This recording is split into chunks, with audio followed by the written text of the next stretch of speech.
Ouais, à partir de 2010 en fait, avec ce qui s'est passé avec le plan Pro, etc. Qu'est-ce que tu en as pensé Qu'est-ce que j'en ai pensé? Alors, suivez-nous sur la page YouTube. N'oubliez pas d'activer la petite cloche qui se trouve juste là, la petite cloche, pardon, et aussi sur les réseaux sociaux, Instagram, Facebook. Allez, à tout de suite. C'est compliqué parce qu'en parallèle de ça, moi j'étais en école de journalisme et je faisais du journalisme en fait.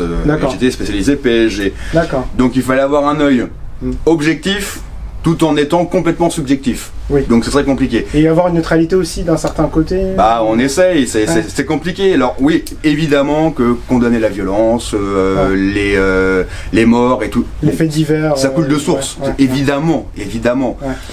Ensuite, mon oral supporter me dit virer 15 000 mecs du jour au lendemain sur un claquement de doigts, alors que tu avais déjà la technologie nécessaire pour pouvoir cibler les vrais fauteurs de troubles, les vrais relous du Parc des Princes. Ouais. Avec reconnaissance et tout ça. Voilà, il y avait quand même un ressenti de frustration énormissime.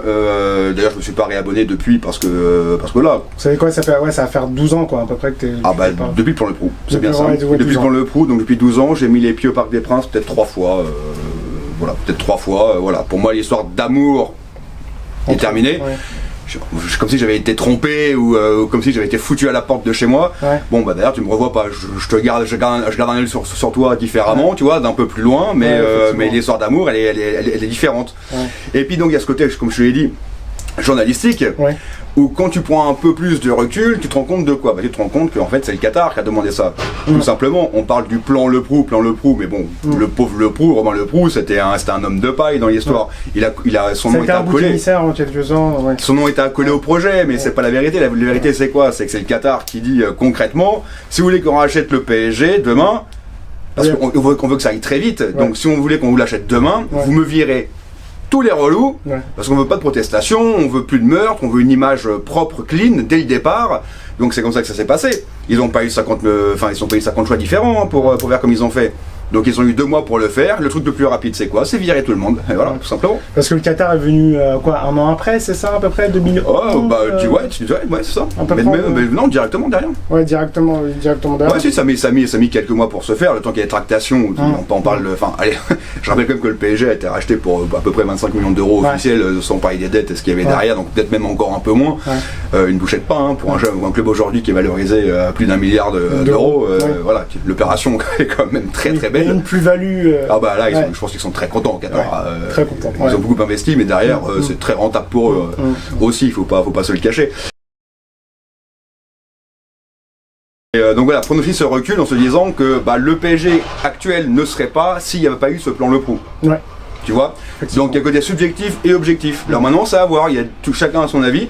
C'est-à-dire qu'il y a des gens qui peuvent être très contents de ce qui se passe aujourd'hui, parce qu'on a Mbappé, on a Neymar, on a Messi, on a Ramos, on a blablabla, la liste est très très longue, on a eu Ibrahimovic. Voilà, on a eu une tonne de joueurs et de références dans le domaine qu'on n'aurait pas eu sur le Qatar, évidemment. Effectivement, ouais. Et puis aussi l'inverse, à savoir que c'est plus le PSG qu'on a connu, c'est plus un club de foot, c'est une multinationale. On n'est plus chez nous au Parc des Princes, vu qu'il y a 80% de touristes qui viennent les soirs de match. Il y a très très peu de franciliens et de Français dans leur ensemble. Voilà, donc il y a différents points de vue. Après on peut aussi un petit mix des deux. On peut regretter le temps d'avant et se dire que quand même aujourd'hui c'est quand même pas mal. Mais avec l'équipe, avec les joueurs qui sont arrivés, effectivement, c'est un petit peu différent. Évidemment. Mais bon, malgré ça aujourd'hui, cette année surtout, avec des joueurs comme Mbappé qui fait son taf, mais avec les Neymar, avec d'autres joueurs, avec les Messi qui arrivaient l'été dernier, on voit qu'au niveau du jeu, c'est pas flamboyant par rapport à ce qu'on espérait. Évidemment que sur le papier, on a un 11 de rêve, donc on est extrêmement frustré de voir ce que propose le PSG sur le terrain. Des raisons, est-ce qu'il y en a une? Est-ce qu'il y a une vérité là-dedans dans tout ça? Je crois pas. Le football, c'est pas aussi simple, créer une alchimie dans un groupe, avec un entraîneur. C'est aussi simple que ça. Ça marche pas comme ça. Tout le monde, quand on connaît un minimum le foot, on sait que ça c'est pas aussi simple, c'est pas aligner 11 joueurs et puis on va gagner des titres. On sait très bien que c'est pas comme ça que ça fonctionne. Donc sur le papier, oui, on a une équipe qui est imbattable sur le papier. Mais on sait très bien que l'expérience, que c'est pas comme ça que ça fonctionne. Après, c'est la faute de qui?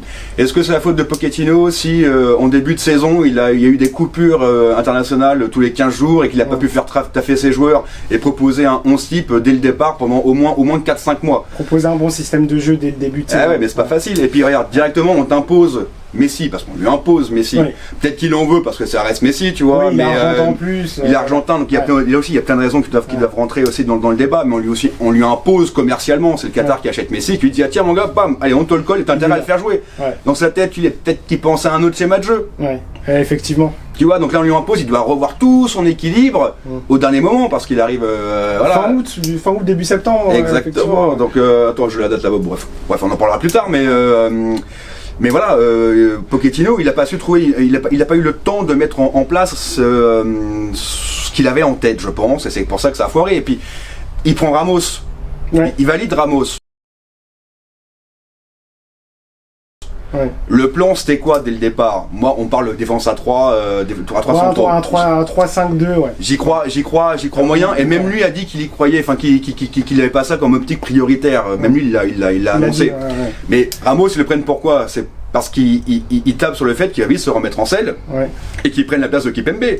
Effectivement. C'est ce qu'il veut faire, c'est ce qu'il a en tête. Ils vont faire un pilier, un rock, ce qu'il est. Parce que en quelque sorte, un remplacement de Thiago Silva, tu penses ou pas, un an après son départ, parce que bon après c'est mon avis, Marquinhos en défense, il n'a pas le caractère, etc. Quand il y avait Thiago Silva qui était là, ça tenait pas très bien, mais ça tenait bien en défense. Est-ce que tu penses que c'est entre guillemets un remplacement de Thiago Silva? Oui. Genre au niveau du caractère. Oui, bien sûr, évidemment. J'en lis encore beaucoup sur les réseaux ou ailleurs qui regrettent éperdument le départ de Thiago Silva. Je rappelle que Thiago Silva, ça s'est très très mal sur la fin, que ce soit ses prestations, ses relations avec le club, où monsieur demandait tout un tas de primes, il voulait pas prolonger d'1 an alors qu'il avait déjà 34 ans, mais il voulait prolonger de 2 ans. Oui, 1 an plus option. Exactement. Bref, c'était quand même, c'était pas idyllique comme relation sur la fin. Le gros point noir, le gros problème.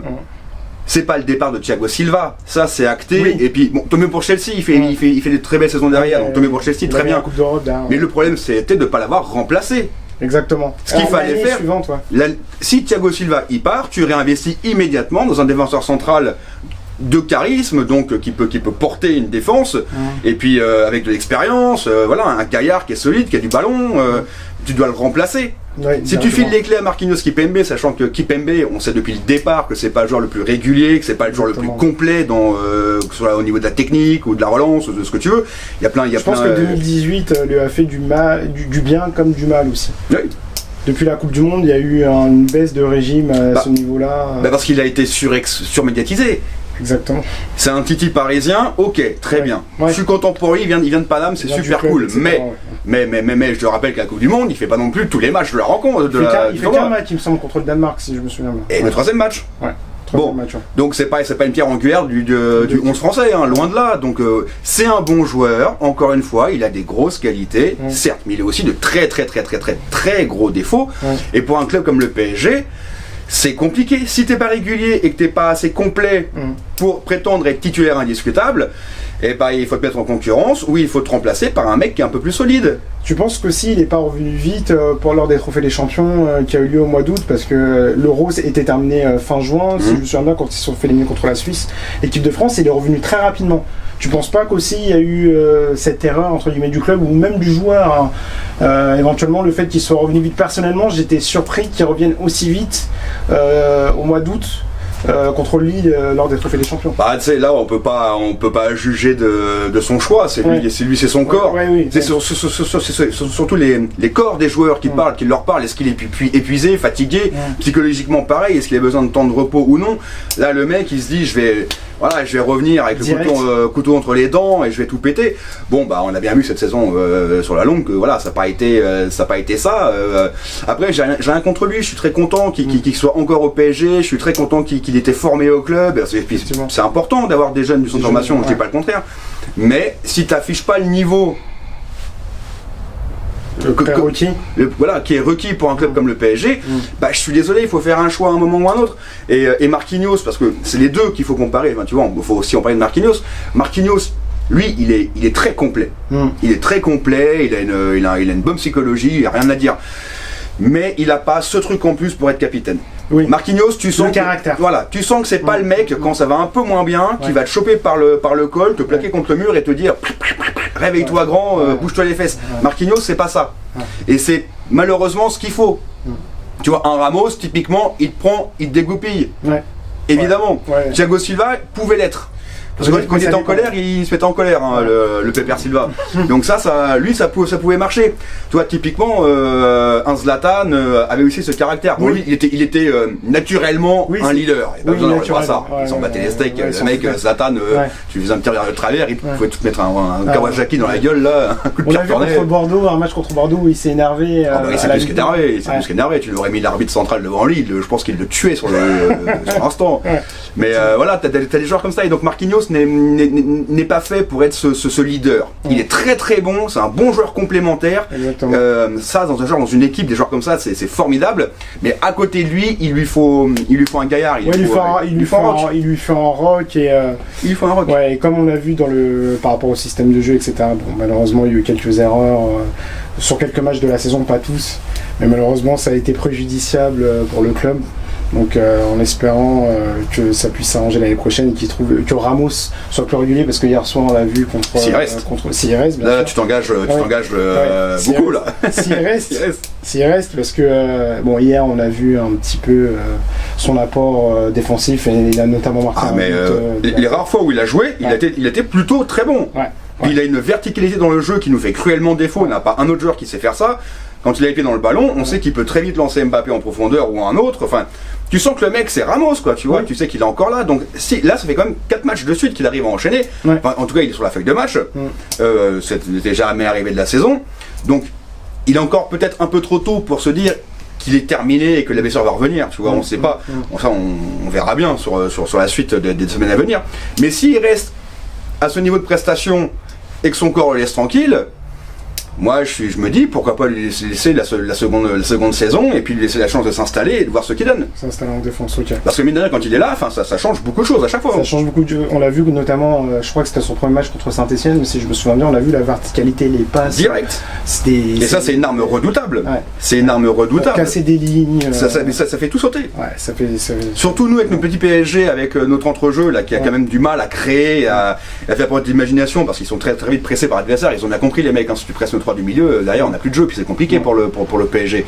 Là, si t'as un Ramos, tu t'offres une arme de plus, tu vois, et c'est important. Donc si tu rajoutes le charisme, son expérience, sa verticalité, et puis en défense, y a rien à dire. Hein, voilà, t'as vu l'animal que ça, Ramos. Tout le monde le connaît de toute façon.